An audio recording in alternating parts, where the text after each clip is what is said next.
right, and welcome to the Courtenay Turner Podcast. I'm your host, Courtenay, and I'm super passionate about moving and thinking. On this show, we are going to dive into all things health, fitness, personal development, lifestyle, and political sociocultural. I've always been fascinated by people, and I love learning from the experiences and stories of others. This has been a treat for me, and I hope this is enjoyable and useful for you.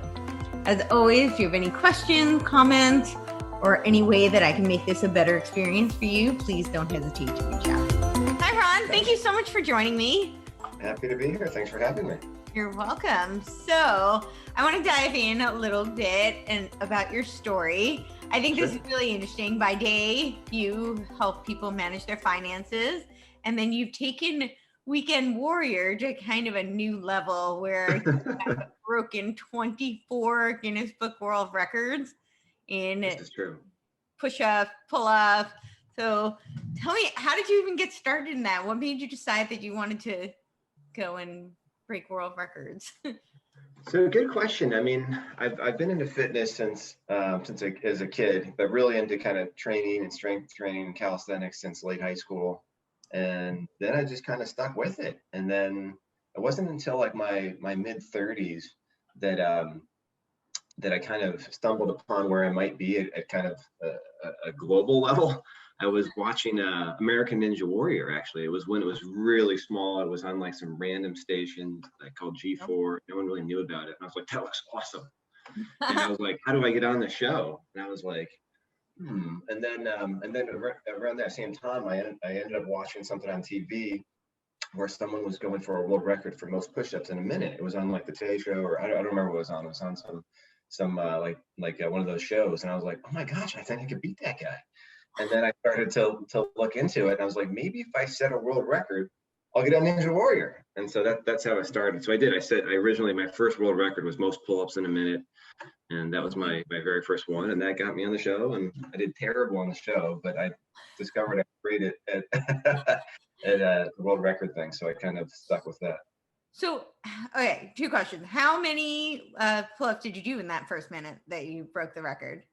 So it was a new record category at that time. The minimum standard was just 30, and so I did 36 at that point. And then some people were going after it, and so I was like, I should probably step that up. And then I did 41 a few months later, and then from there it's skyrocketed. But yeah, that was the start.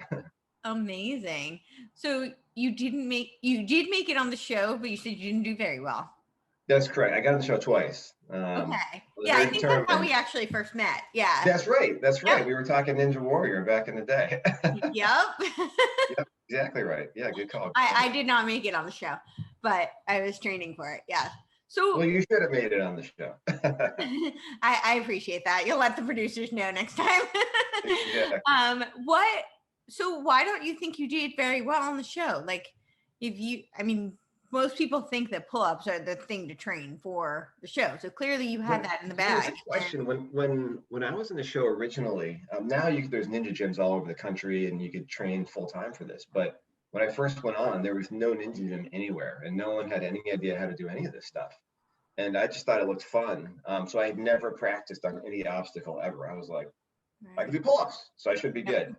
But I actually went down on the first obstacle. It was at that time, there were the quad steps. You jump from steps. People really underestimate those. They're really hard. They're pretty tougher than they look. But my foot grazed the water on one of them. And if you ever touch the water, then you're out. And so I remember I was doing them, and then someone on the sidelines like, hey, you're out. You touched the water. I'm like, what are you talking about? And he's like, you're out. And that was my experience. You're like, oh, okay. Like, wow, all that for that. Okay. And then what was you were on twice, right? So what happened the second time? So second time, sadly, I went down on the first obstacle as well.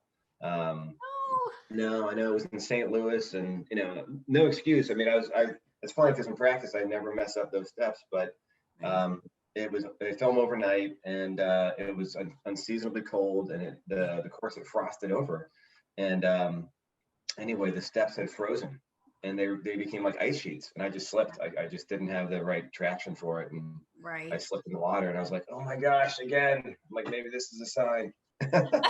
You're like, So I okay. tagged as warrior after that. You're like, I'm going to stick to breaking world records instead. Pretty much, yeah. That's Yeah. what I determined. Yeah.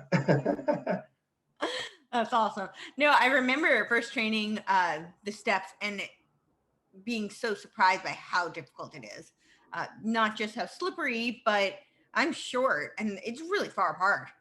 So Yeah, they're pretty far apart. They're very technical, and once you learn the technique of it, it's not as bad. But if you get slippery steps, then it's tough.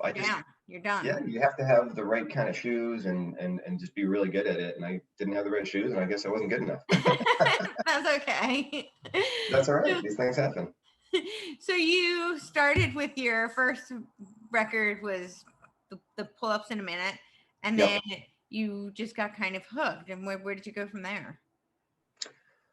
What did I do from there? Oh, so I broke most pull-ups in a minute. Then I broke that one again, and then Guinness World Records reached out to me actually, and they're like, "Hey, we're creating a category for most clap pull-ups in a minute. Do you want to try that?" And I'm like, "Sure." And so I set the record for most.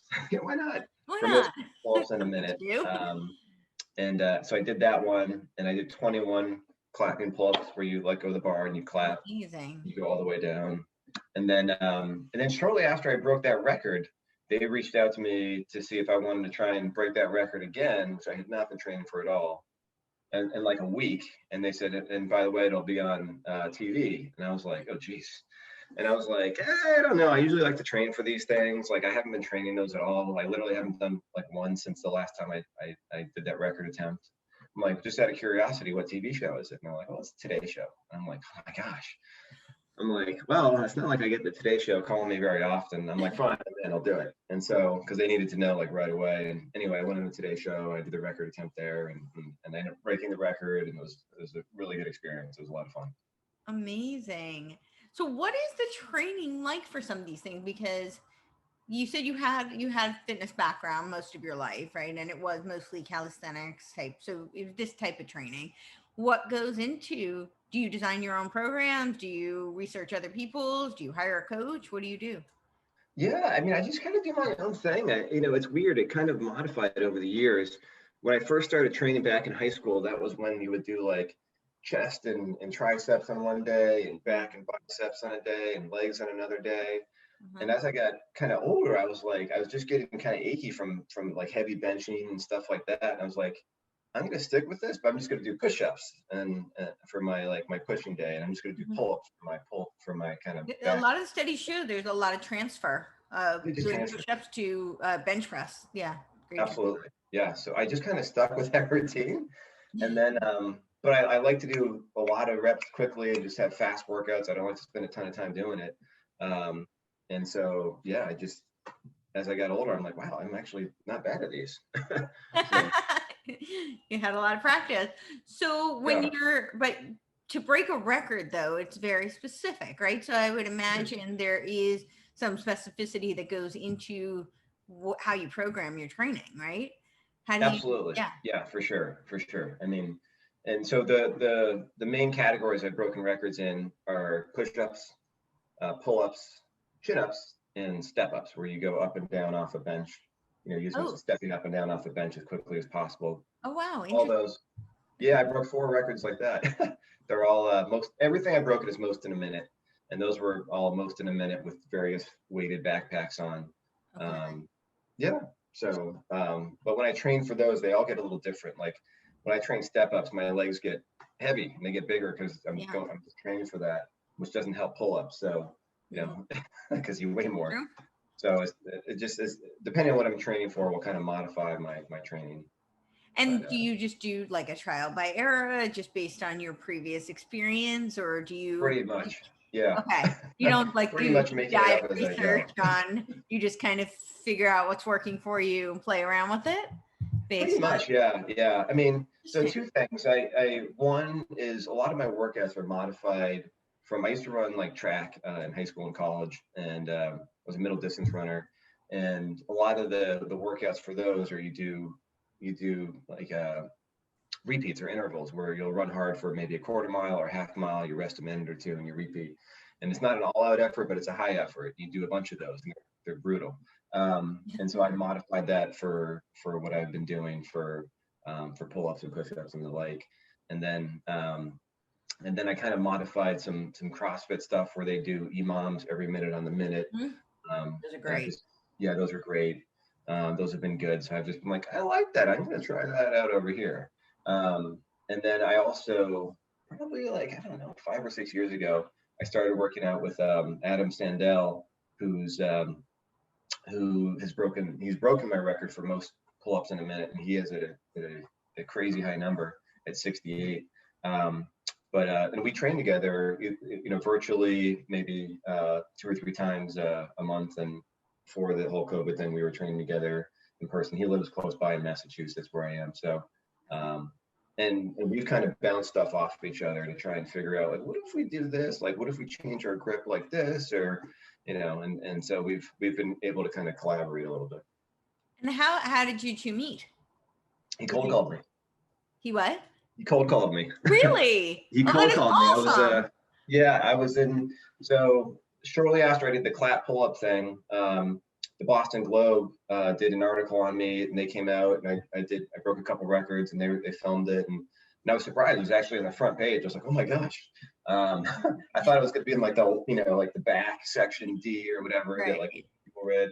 And but it was right there. It was in the bottom half of the fold, and he saw that, and he's like, "Oh my gosh, who is this guy?" He was really into calisthenics, and so he just reached out to me, and I was like, "Who is this guy reaching out to me?" This was before I was really on social media much or anything. And anyway, he convinced me that we should try and do a workout together, and then we became buddies, and then we've been working out since. So.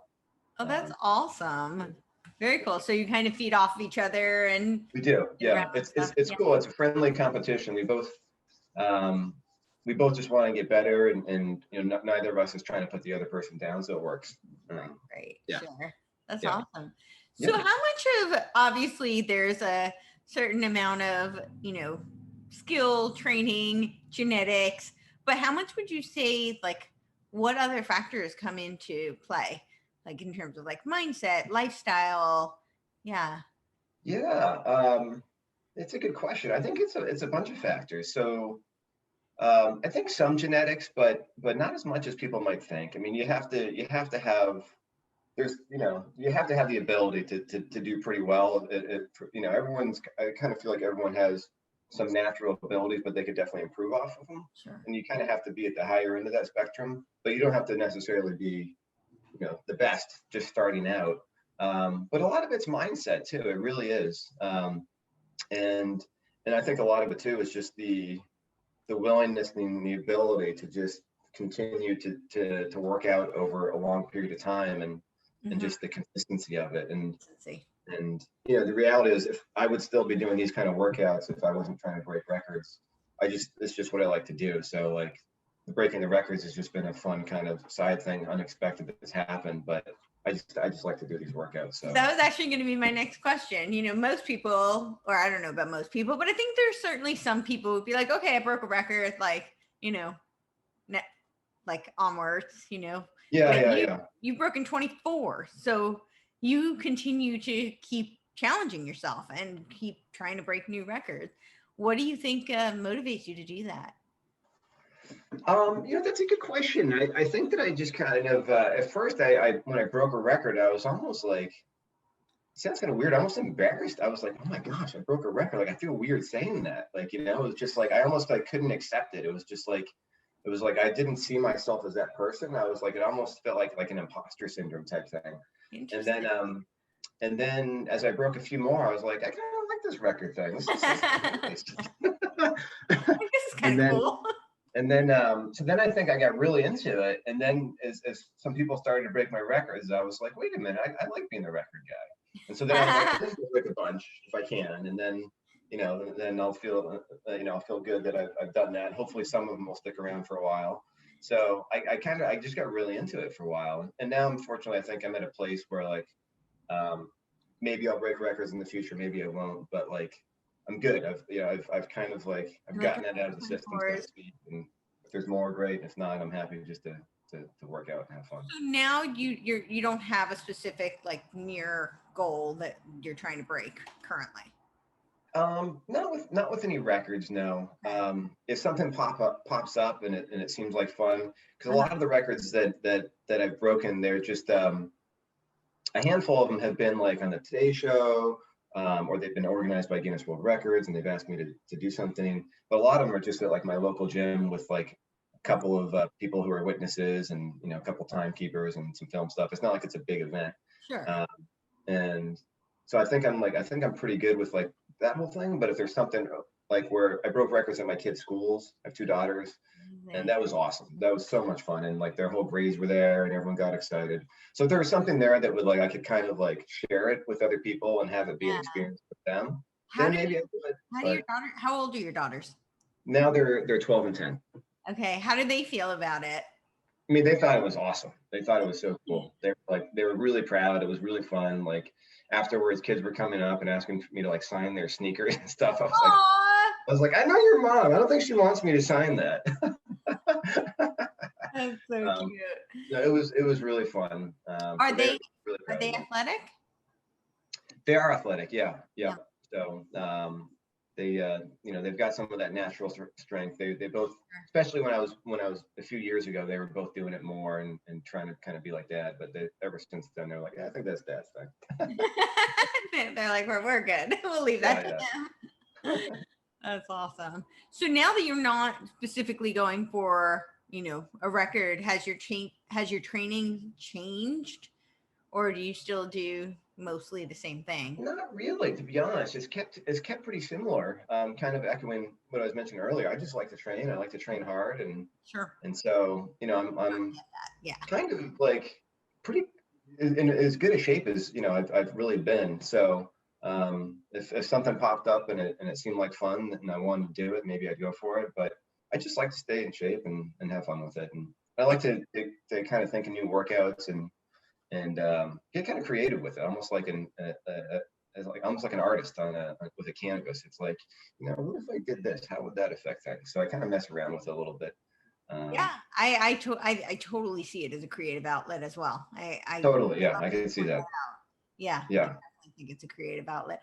So you work in finance, which is people think of as kind of, button up and structured. How do your coworkers and your colleagues feel about you, you know, breaking records and push-ups and pull-ups and step-ups and yeah. I mean, I think they think it's great. They love it. They think it's fun. I remember a little over a year ago, almost 2 years at this point. Um, I had to give a speech at a conference. It was a pretty big speech. It was in front of like, I don't know, 700 or 800 people, and it was just talking about failure and how a lot of people don't do stuff because they're afraid to fail and they don't want to try, but also success, that a lot of people, they don't want to try because they're afraid to succeed. And like, oh my gosh, like what does that mean for me? Do I have to be at this new like level? What if I'm comfortable down here? And so I gave this speech on that, and this was in front of a bunch of work colleagues. The 700 or 800 people were work colleagues, and at the end of that speech, I was like, and just to show you guys, I'm going to put my money where my mouth is. I'm going to do a record attempt right here, right now, on stage. And everyone was like, "What is happening?" Because I had a suit on, I had a tie, and all this right? stuff. And so I did a push-up record attempt right there, and everyone was like, "Is this happening?" But it was really cool because a lot of people even talk about it still today, almost 2 years later, and how that that helped them and inspired them, and so it's yeah. So my long-winded answer is my colleagues think it's kind of fun and cool. That's awesome. And I love that you did it in addressing fear of failure and fear of success. Um, Yes, and one of the things I think that's so fascinating about fitness is that I personally think it teaches you so much about life, and it teaches you totally, so much about how you handle situations in life. What for would sure. you say is one of the biggest things that you've learned from your training that is something you carry with you in work, in relationships, other areas of life? Yeah, I mean, there's so much, that's it's hard to narrow down, but even on a daily basis, it's just like I think that one thing I learned is that we're all capable of so much more than we think. And like I'll be doing a workout and I'm like, my gosh, this is hard. And like I'm like, I don't really want to like I just kind of want to quit because this is not, it's not that easy. But I know that if I fast forward to when I finish the workout, I'll be so much happier if I just do it and if I don't just bag it.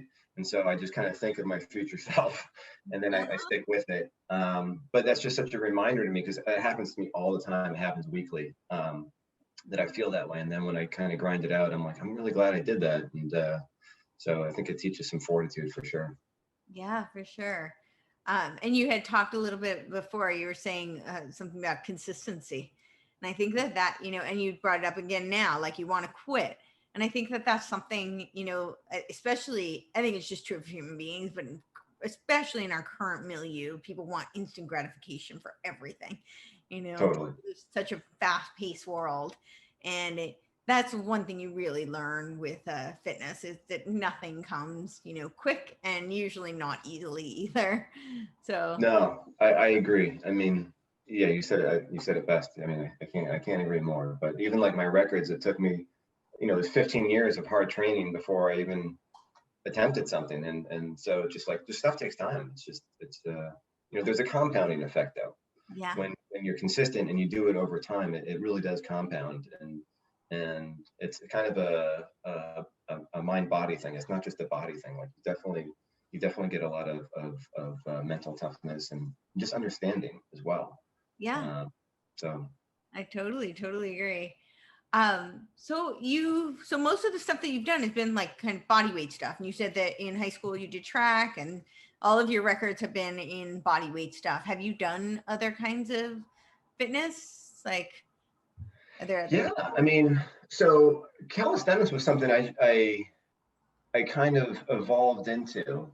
So I just liked to lift heavy back in the day, and I would get competitive with my friends, and we'd see how much we could bench. Right. And so up until like my mid 20s, I'm 42 now, but till I was like 26 or 27, I was really just pounding the weights, and I was lifting really heavy, and my body eventually was like, dude, like no, and just like my shoulder got fussy, and just different parts of me were like, this is just a lot. And so that's when I just like, well, I still want to like continue to work out, but maybe I shouldn't be doing what I'm doing. And that's when I just kind of naturally gravitated towards the calisthenics. And then shortly thereafter, I had kids, and life just got busy. And calisthenics are great because you don't need a fancy gym or anything like that. You just need a pull-up bar, and that's pretty much it. Because you can do push-ups and squats and all sorts of stuff with just your own body. So I was just working out of the house for a while, and I still kind of do. So Yeah, that's awesome. Do you see yourself like branching out at any point, or do you think like this is kind of, you're going to stick with calisthenics from now? Like, yeah, it's a good question. I don't know. I mean, one never knows what the future holds, right? right.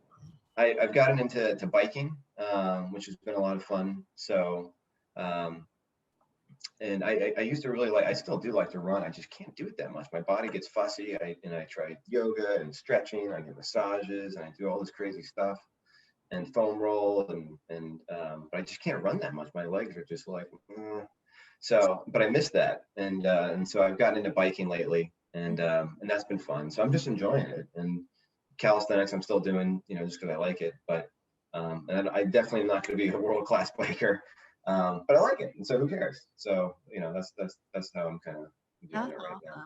What would you give somebody who's like just starting out? What would be like a piece of advice you would give them? Like somebody with no fitness background, like just like maybe somebody who sees you break a world record and it's like, I want to be able to do that.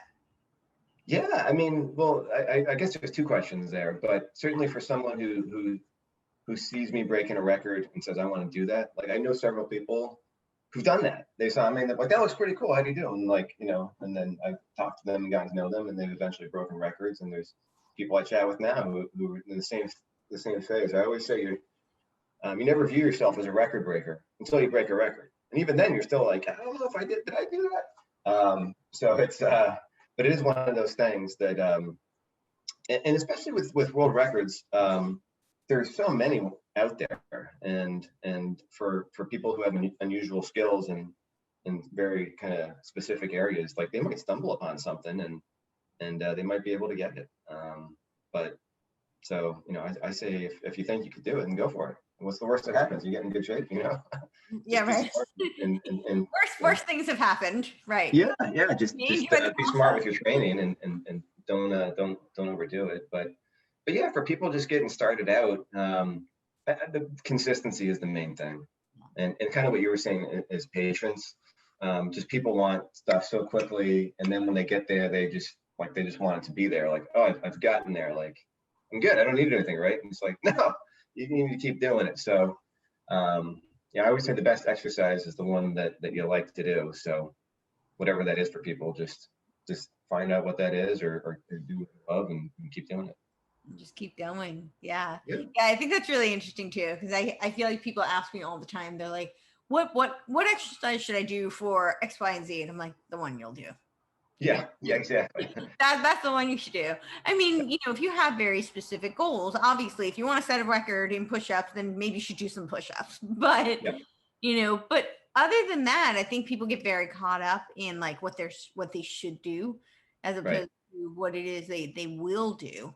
I find this with like nutrition too. People are like, what's the best diet? I'm like, the one you can do, the one that you can stick to. Yeah. If you hop around every week for a different one, it probably won't work. I totally agree. Yeah. And I think there's a lot of truth in that with fitness too. Like a lot of I think it's very trendy in the fitness world to have all these, I'm reticent to use this word because I actually do circus acrobatics.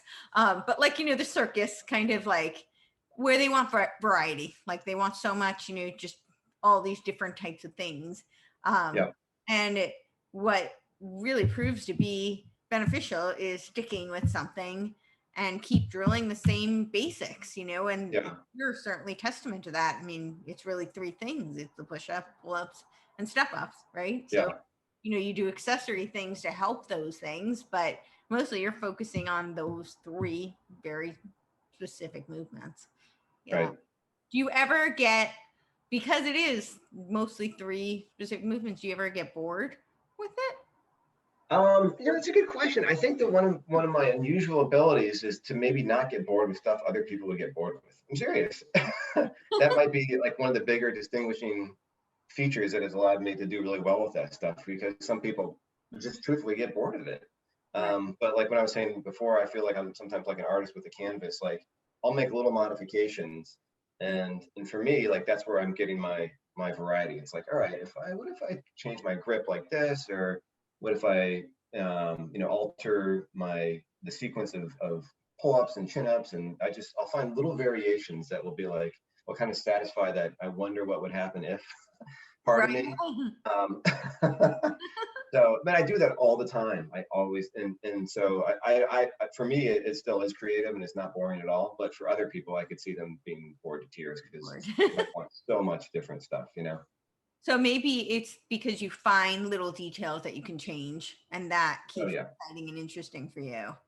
It does, yeah. And I like to see like, all right, what was my previous best? And sometimes it's stuff like even biking. Like I have my own loops and I have my best time on it, and like I'm sure there's a million people who could ride faster than me those loops, but like I don't care. Like I'm like, all right, this is the hardest I've ever done. Like, what if I could do a little better? And so like even just like little gains, incremental for me, are like they're fun. It's like, wow, I did better. That's pretty cool. How did I do that? Right. So I have fun with incremental gains. That's awesome.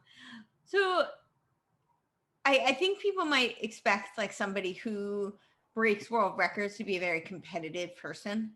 Would you say that you're very competitive in general? Yeah, I think I'd be lying if I said I wasn't, but I think it is as it's evolved and I've kind of gotten to know myself better, perhaps, that I'm happiest when I'm most competitive just against myself.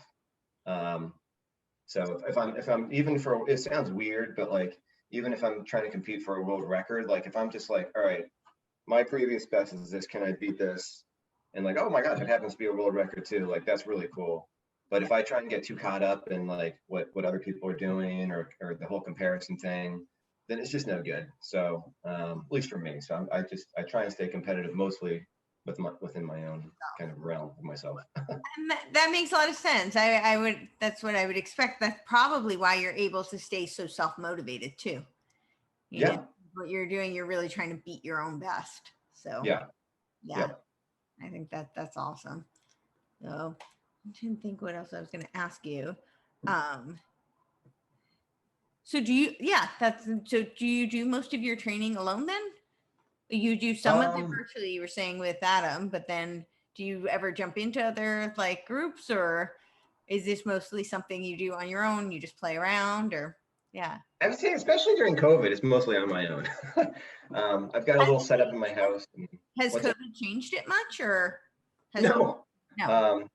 I mean, because most of what I do is just stuff in my house. I've got a pull-up bar, and I've got a couple exercise machines. I've got an indoor bike and an Airdyne. You know those things, but they are oof, those are tough. And then a treadmill and some light weights. And so I've got kind of what I need at the house.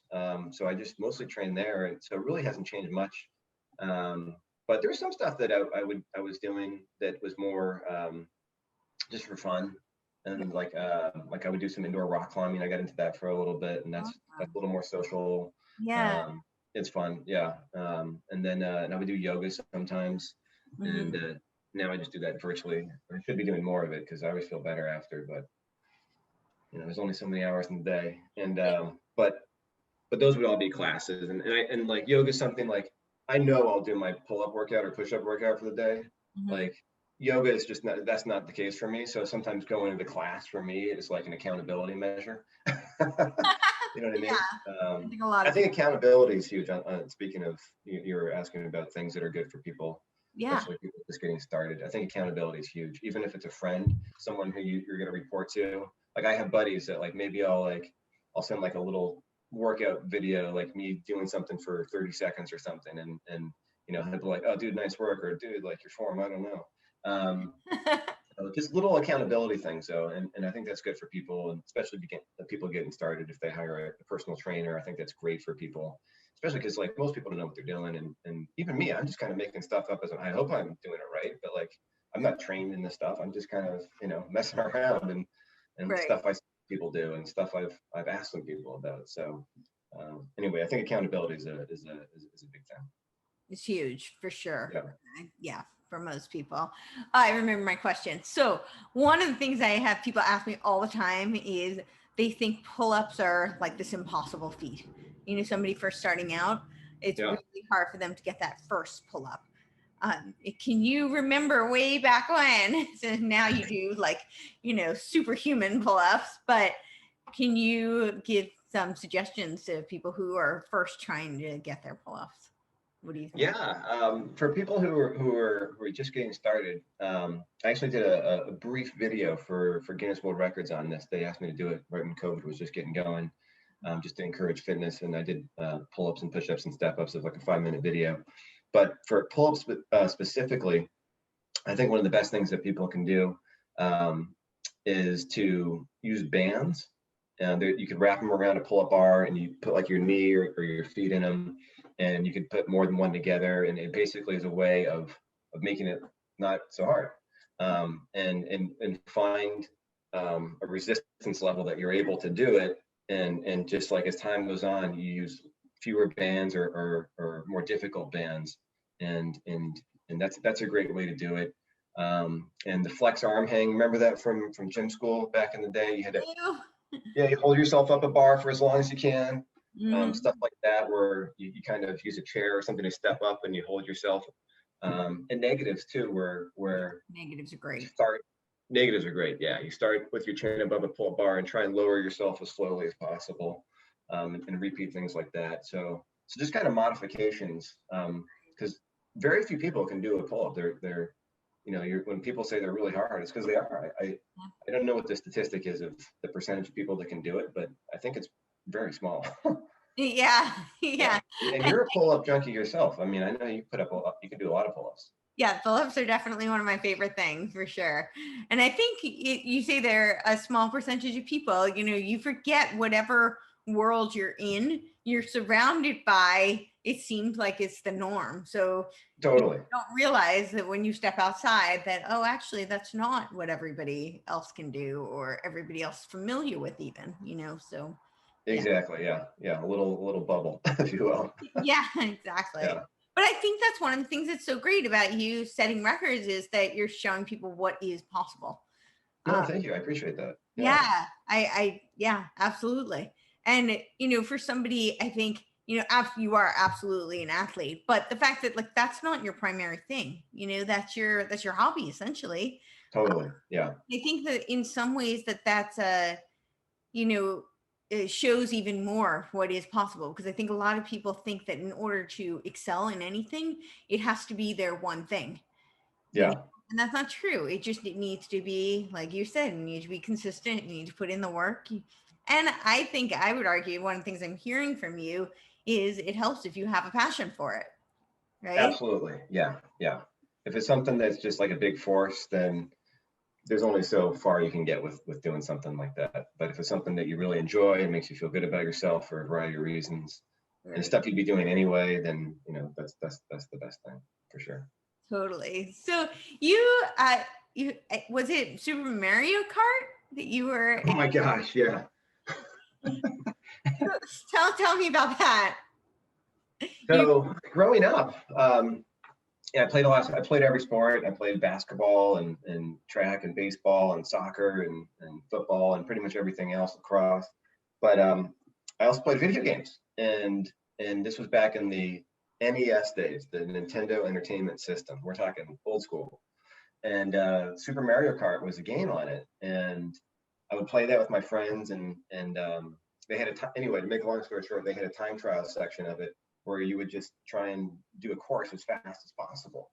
And I would play that all the time, and I got my times really low. It was like me versus me, same type of thing as like I'm doing now. I would just try and get a little better, a little better, a little better. And then one day, this was when the internet was first starting to like come about. I was like, I wonder how good I am relative to like everyone else. I don't know.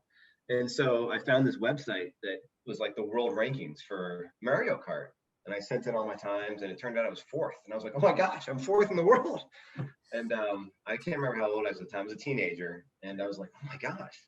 And then at one point I was like, you know what, this is really cool. But like, if I look back in my life, let's say I lived to an older age, and I might look back and say the thing I was best at in life was Mario Kart. I don't know how proud I am of that. That's awesome. Do you still play video games now? No. No. Do your kids occasionally with my kids, but like. And do they play video games? They do. They have they're all in their apps. They're playing. They're in Roblox right now. And there's a bunch of spin-offs within that game, but it evolves. Yeah. Do you feel like that in any way kind of prepared you for anything in life, or like taught you anything that's relevant today? For video games? Yeah. I think video games are good for eye-hand coordination. I really do. And I actually, it's funny, I don't know if I even recognized this until we were talking, but as we were talking, I was like, oh my gosh, I used to look for incremental gains, playing video games, like me versus me. And I could see that, like, wow, like I'm still like the same person. That was me, 30 years ago or something. And it's still me now. So I guess I learned that, like, if you stick with something and you're determined and you're willing to get incremental gains over time versus like, I need to make massive gains right away, then like you could accomplish really good things. Yeah. So, I think that's huge. I think that is such a valuable lesson for people. Yeah. Yeah. The small little wins lead to really big wins. Yeah. Oh, for sure. For sure. It's what is the saying that many strokes fell great oaks, Many strokes. Many strokes fell great oaks. So think of an axe, many strokes on the oak tree, eventually made it tumble down. So yeah, no, it's so true. That's awesome. The thing you were best in your life was Super Mario Kart. I know. I was like kind of proud, but kind of embarrassed. So I felt actually very happy and I don't know if vindicated is the right word, but definitely more proud that it evolved into something that I was a little more proud about with the world records. But the Mario Kart was still cool. It was yeah. Well, I think video games are very disparaged. A lot of people frown upon video games, and I actually think there's, not to say that I'm advocating people hide out in their basement and spend their entire life on video game, but I think that there's a balance somewhere. But I actually think there's a lot of benefits and a lot of things that people do learn from video games. So yeah, Yeah. you clearly learned quite a bit about yourself. So that's really cool. Yeah. Yeah. How did No, you for get sure. into finance? What made you choose finance? Um, it's funny you ask. So I just graduated college, and like many people who graduated college, I had no idea what I wanted to do.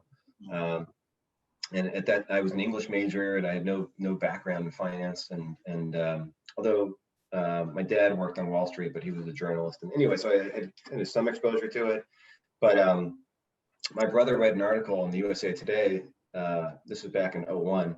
That said, like, the best career in America is to be a financial advisor in terms of lifestyle. You're helping people out. You have flexibility. You have high earning potential and all this stuff. And I'm like, I don't know what a financial advisor is, but those things all sound really good.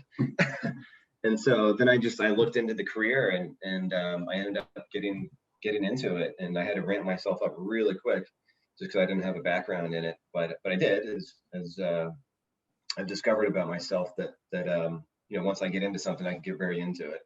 Right. And so I did. I got very into it, and I've been a financial advisor since 2001, so almost 20 years, and I love it. It's great. Yeah, I help people. It's very creative. I problem solve, and I feel good about myself just because a lot of these people, in their mind, they come in with an unsolvable puzzle, and then I kind of help them put some pieces together and rearrange things. And I'm like, oh my gosh, I think I could do this. And so it's very rewarding in that way as well. Oh, that's awesome. Yeah, I don't think a lot of people associate that with finance, but it really is. It's every aspect of someone's life. So Oh yeah, yeah. I mean, a financial advisor is probably different than some people who maybe are doing more accounting or kind of behind the computer type stuff. Mine is very much kind of a relationship type of situation where I'm meeting with people and they're sharing very personal stuff, sometimes stuff that they've never even processed themselves, so they've never kind of said it out loud, or that they haven't talked with their partner about. Or so it's like, it's really cool. It's like I joke, in many ways I'm like their financial therapist. yeah, Yeah, because it's like, yeah, but it's great. I love it. So I feel very satisfied and fortunate with my career. that's awesome. Well, thank you so much. This has been awesome. Do you have anything else you want to add, or yeah, anything else? I don't think so. But you're definitely a trooper yourself out there, and a tough woman. So I want to give you props. Oh, thank I you. see all your Instagram videos, and you're doing stuff, and I'm like, oh my gosh, she is strong. Thank you. I really So I want to give you some credit for all that. So I hope all your listeners know how strong and determined you are. So bravo. Thank you. I appreciate it. It's a passion for me. And for me, like, it's really about, it very much just like what you were talking about. It's about beating my own best. Yeah. Like, I always want to be able to, push myself, test myself, just show myself that I'm capable of things that are really difficult, and that things that seem hard are, with time and practice can get easier. And That's for great. me, it's so much about, like, a little bit about my whole story. So it's just all the things that, I was told I couldn't do. And I'm very much a realist. I'm not one of these people who thinks that, like, you can just do anything you put your mind to. Like, I think there are limits, there are boundaries.